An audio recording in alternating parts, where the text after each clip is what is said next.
तो dear student, आज के इस वीडियो में हम लोग पढ़ेंगे यानी कि 10th क्लास का हिंदी। तो देखिए, जिस भी स्टूडेंट को 2023 में एग्ज़ाम देना है हमारा 10th क्लास का, तो उनके लिए एक बहुत ही इम्पोर्टेंट सब्जेक्ट है हिंदी, जिसमें बहुत नंबर आता है। तो देखिए, आप लोग को हिंदी जो पढ़ना रहता है, हिंदी हमारा दो टाइप में पढ़ना रहता है। फर्स्ट तो होता है कि हमको बुक का पढ़ना रहता है, यानी कि दो भाग होता है, वो बुक होता है और एक व्याकरण होता है। तो कुछ क्वेश्चन, आधा क्वेश्चन लगभग व्याकरण से आता है और फिर आधा क्वेश्चन जो बुक से आता है। तो हमारे बुक की यहाँ पर हम लोग इस वीडियो में बुक का बात करेंगे, व्याकरण के बारे में नहीं। तो हम लोग बुक जब भी पढ़ते हैं हिंदी का 10th का, तो हमारा बुक का दो भाग होता है। एगो तो हमारा होता है मोटा वाला बुक जो गोधूली रहता है, और एगो थोड़ा पतला वाला बुक रहता है, तो उससे बहुत कम क्वेश्चन आता है, तो उसको हम लोग बाद में देखेंगे। सबसे पहले हम अपने मेन बुक को देखेंगे। तो हमारा अगर जो कहें कि 10th के हिंदी का, तो 10th के हिंदी में हमारा फर्स्ट भाग है, यानी कि देखिए फर्स्ट, यानी कि हाँ, बुक का भी दो भाग होता है, वो पद खंड होता है, वो गद खंड होता है। तो हमारा फर्स्ट भाग में अगर जो हम देखें तो एक चैप्टर है हमारा फर्स्ट, जिसका नाम है श्रम विभाजन और जाति प्रथा। तो देखिए, यह बहुत ही इम्पोर्टेंट चैप्टर है, इससे बहुत अधिक प्रश्न आता है। तो अगर आप हमारे इस वीडियो को 5 मिनट 10 मिनट थोड़ा आराम से समझ लेंगे, देख लेंगे, तो उम्मीद है कि अधिकतर क्वेश्चन आपको याद हो जाएगा इस वीडियो में ही, किसी भी टाइम और फिर पुनः उसको देखने की ज़रूरत नहीं है। तो आज हम इस वीडियो में इस फर्स्ट चैप्टर को थोड़ा कंप्लीट करेंगे। तो देखिए, हमारा फर्स्ट चैप्टर है क्या, श्रम विभाजन और जाति प्रथा, यानी कि फर्स्ट चैप्टर का हेडिंग है हमारा श्रम विभाजन और जाति प्रथा। श्रम का मतलब होता है काम, अब विभाजन का मतलब अलग अलग बांट कर करना, यानी जाति प्रथा के आधार पर श्रम का विभाजन अलग अलग बांटना। तो इस जो हमारा चैप्टर है कहानी, अगर जो हम कहें, इस चैप्टर का हमारा लेखक है डॉक्टर भीमराव अंबेडकर। तो देखिए, यहाँ पर आपका एक फर्स्ट क्वेश्चन यही बनता है कि श्रम विभाजन और जाति प्रथा के लेखक कौन है। तो इसका है भीमराव अंबेडकर। इनको जो अगर हम कहें तो थोड़ा बढ़िया से कहना चाहें तो इसको डॉक्टर भीमराव अंबेडकर भी बोला जाता है। तो श्रम विभाजन और जाति प्रथा के लेखक हैं डॉक्टर भीमराव अंबेडकर, और ये लेखक हैं जो भारत के हैं। तो देखिए, ध्यान रखिएगा, श्रम विभाजन और जाति प्रथा के लेखक कौन है, भीमराव अंबेडकर, और यह लेखक है भारत का। और एक बात और ध्यान रखिएगा कि ये जो लेखक है इंग्लिश का राइटर है, इंग्लिश का लेखक है। तो इनके यानी कि पूरे जो लिखे हुए हैं उसको हिंदी में किसी ने रूपांतरण कर दिया है, तो इसके बारे में थोड़ा बाद में हम लोग देखेंगे। तो सबसे पहले यह याद रखना है कि श्रम विभाजन और जाति प्रथा के लेखक कौन है, भीमराव अंबेडकर। ये कहाँ के हैं, तो भारत के हैं, और यह एक इंग्लिश राइटर है, यानी कि इंग्लिश कवि हैं। यहाँ पर देखिए, अगर जो कहा जाए तो यानी इससे बहुत, और तो लेखक हो गया इसका, और लेखक के जीवनी से बहुत अधिक प्रश्न देता है। तो इसीलिए इस वीडियो में हम लेखक के बारे में ही डिटेल से अध्ययन करेंगे, और जो कहानी हमको पढ़ना है उसको हमको बाद में पढ़ लेंगे, यानी कि नेक्स्ट वीडियो में हम लोग देख लेंगे। तो श्रम विभाजन और जाति प्रथा के लेखक भीमराव अंबेडकर हुए। इनका जन्म, यानी लेखक का जन्म कहा जाए तो देखिए 14 अप्रैल 1891 ईस्वी में हुआ है। तो भीमराव, नेक्स्ट क्वेश्चन पूछेगा कि भीमराव अंबेडकर का जन्म कब हुआ है, तो 14 अप्रैल 1891। ये भी पूछ देता है कि भीमराव अंबेडकर का जन्म कहाँ हुआ है, तो लिखा गया है क्या, तो मध्य प्रदेश के महू नगर में। यानी भीमराव अम्बेडकर का जन्म कहें तो 14 अप्रैल 1891 ईस्वी में मध्य प्रदेश के महू नगर में हुआ है।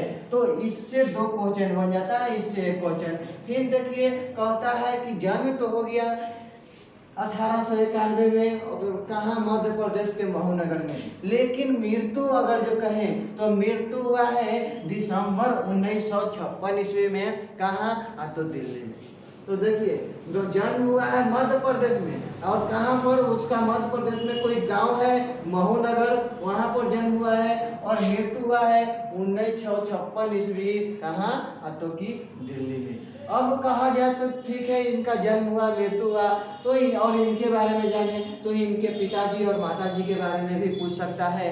तो इनके अगर कहें पिता, तो पिता का नाम है क्या, रामजी सकपाल, यानी भीमराव अम्बेडकर के पिताजी का नाम क्या है, रामजी सकपाल, और माता का नाम है भीमाबाई। तो यह क्वेश्चन यानी कि एवं समझिए तो सेम टू सेम आपका एक क्वेश्चन बनता है कि भीमराव अम्बेडकर के पिताजी का नाम क्या है, रामजी सकपाल, और माताजी का क्या नाम है, भीमाबाई। तो इतना आप लोग को ध्यान हो गया, याद हो गया होगा।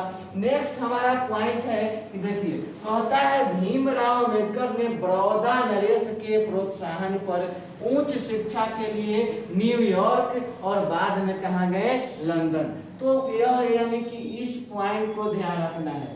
यानी अगर हम कहें तो भीमराव अम्बेडकर जो शुरू में कोई भी बच्चा पढ़ाई करता है तो अपने गांव घर से ही करता है, तो यानी कि प्रारंभिक शिक्षा तो अपने मध्य प्रदेश के महू नगर में ही किए, लेकिन उच्च शिक्षा के लिए यानी कि जो उच्च शिक्षा, प्रथम शिक्षा प्राप्त करने के बाद हम उच्च शिक्षा जब प्राप्त करने के लिए हुआ, तो यहाँ पर बड़ौदा के नरेश ने इस भीमराव अम्बेडकर को उच्च शिक्षा प्राप्त करने के लिए भेज दिया, कहाँ, तो न्यूयॉर्क। तो न्यूयॉर्क, तो देखिए सबसे पहले तो एक क्वेश्चन पूछेगा कि उच्च शिक्षा प्राप्त के लिए कौन भेजा, तो बड़ौदा नरेश। कहाँ भेजा, न्यूयॉर्क। तो न्यूयॉर्क अगर जो कहें तो कहाँ में है, तो कि अमेरिका में है।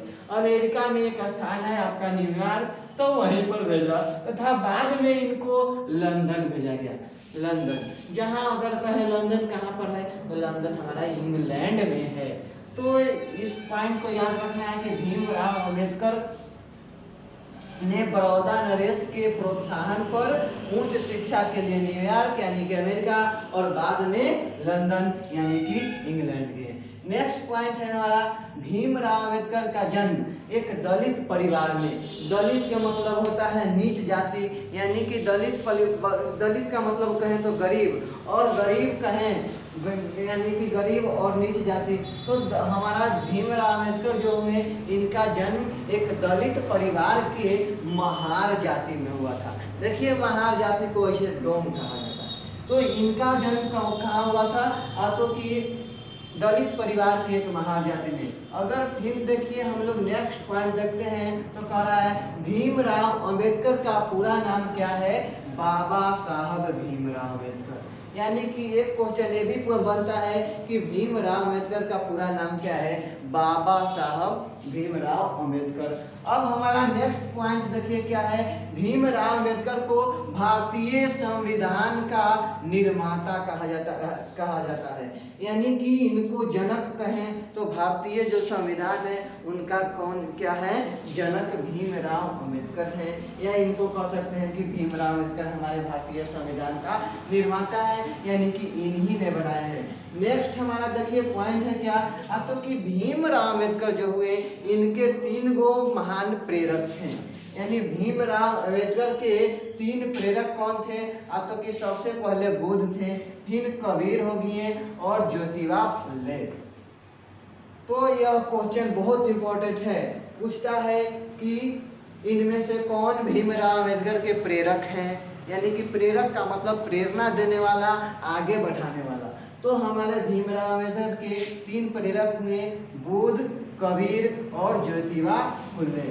तो इसको याद रखना है। नेक्स्ट पॉइंट देखिए है कि बाबा साहब अम्बेडकर संपूर्ण वाङ्मय नाम से 21 खंड में प्रकाशित हो चुका है।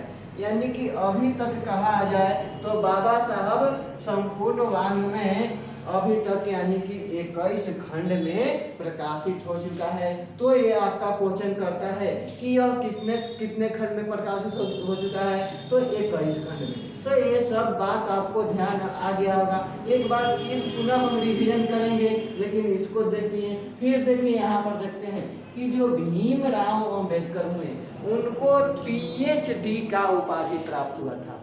यानी भीमराव अंबेडकर को पीएचडी का उपाधि कब 1916 ईस्वी में प्राप्त हुआ था। और इन्होंने एक पत्रिका का यानी कि देखिए प्रतिपादन किए थे। और पत्रिका कहे तो उसका नाम क्या है, पत्रिका मूक नायक।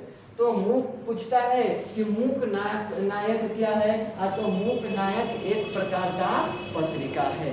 तो हमको याद रखना है इसको कि मूक नायक एक पत्रिका है। फिर का हमारा पॉइंट है जाति पाति तुरक मंडल, यानी कि जाति पाति एक तुरक मंडल एक सम्मेलन हुआ था। कहाँ में, तो कि लाहौर में।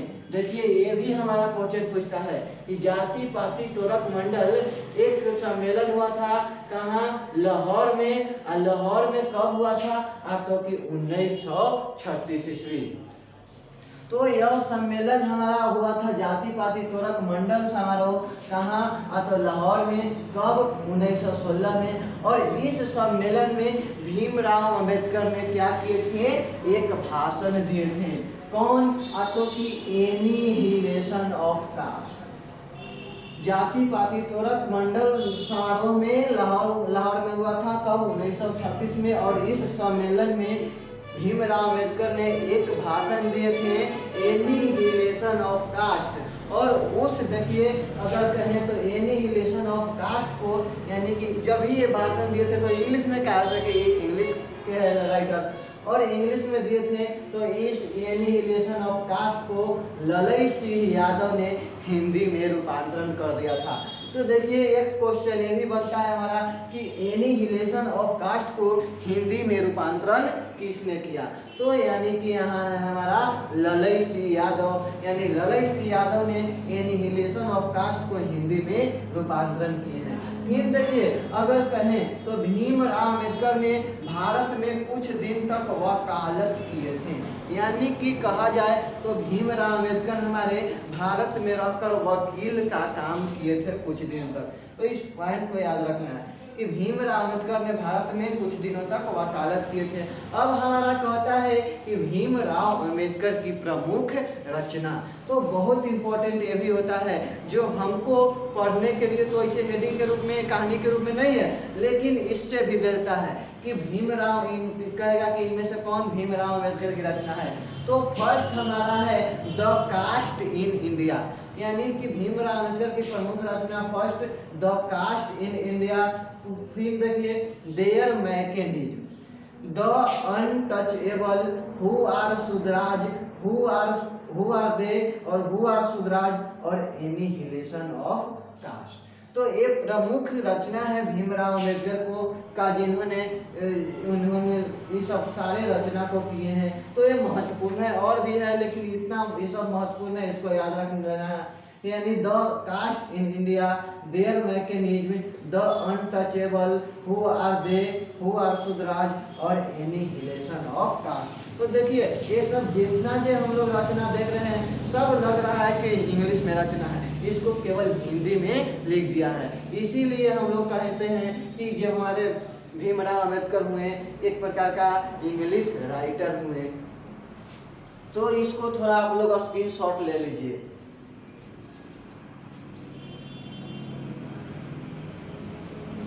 अब देखिए इसको हमने एक बार पुनः इसको रिवीजन थोड़ा सा कर देते हैं।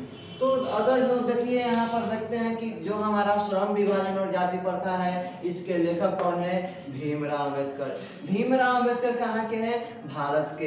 यह किस प्रकार के कवि है, तो कि इंग्लिश कवि हैं। इनका जन्म कब हुआ, 14 अप्रैल 1891, कहाँ, तो कि मध्य प्रदेश के महू नगर में। फिर अगर जो कहा जाए तो इनका मृत्यु कब हुआ, दिसंबर 1956 ईस्वी में, कहाँ, तो कि दिल्ली में। अगर कहें देखिए के पिताजी। तो भीमराव अम्बेडकर के पिताजी का क्या नाम था?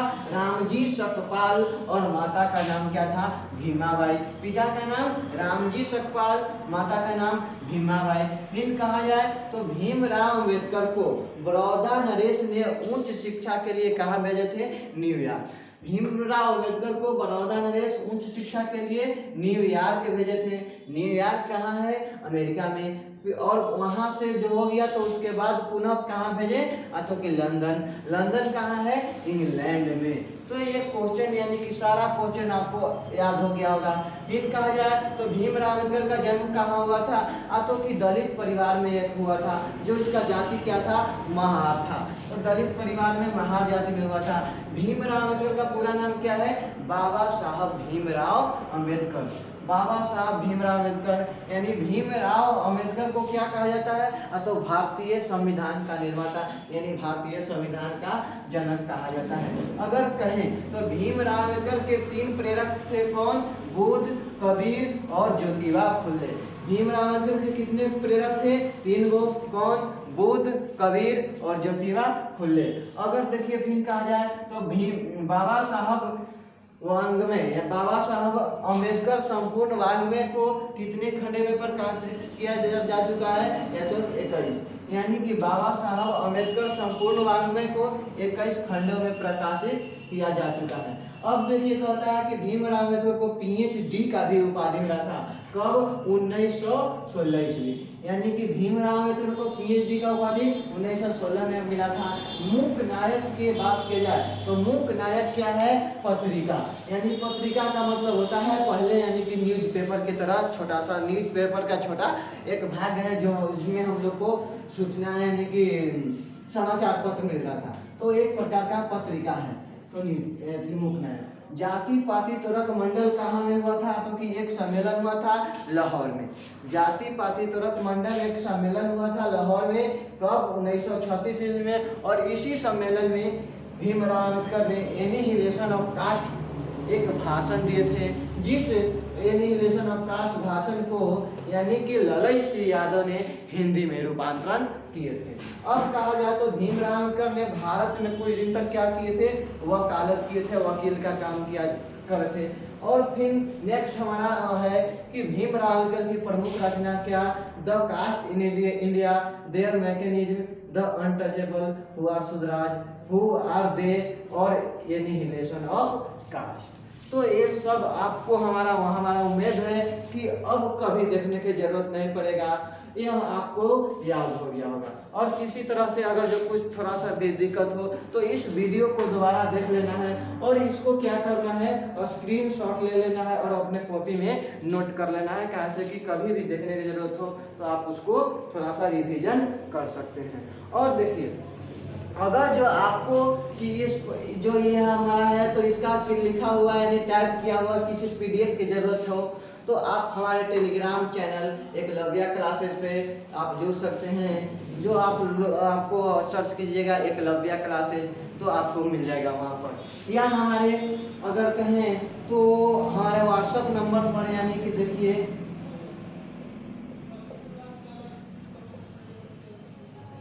इस व्हाट्सएप नंबर पर आप व्हाट्सएप कर सकते हैं, जिससे आपको मिल जाएगा यानी कि इधर से हम लोग आपको भी सेंड कर देंगे। या फिर हमारा एक ऑफिशियल वेबसाइट है www.eklavyaklasseshyderabad.blogspot.com। और देखिए अगर जो आपको यह वीडियो आपको पसंद आया है यानी कि थोड़ा सा लग रहा है कि इससे हम लोग बहुत कुछ सीख सकते हैं तो आप हमारे YouTube चैनल को सब्सक्राइब कीजिएगा और हमारे वीडियोस को अपने फ्रेंड्स के पास शेयर कीजिएगा, ताकि आपके फ्रेंड्स भी इस वीडियो को देखकर समझ सके और वो भी अपना अच्छा अंक ला सकें। तो देखिए यह तो हमारा एक लेखक का हुआ। नेक्स्ट वीडियो में आपको इस श्रम विभाजन और जाति प्रथा कहानी के बारे में मिलेगा, यानी कि उस कहानी को बताया जाएगा। पुनः नेक्स्ट वीडियो आएगा जिसमें हमको यानी कि ऑब्जेक्टिव क्वेश्चन का रिवीजन कराया जाएगा कि इसमें किस टाइप का ऑब्जेक्टिव क्वेश्चन दिया जाएगा।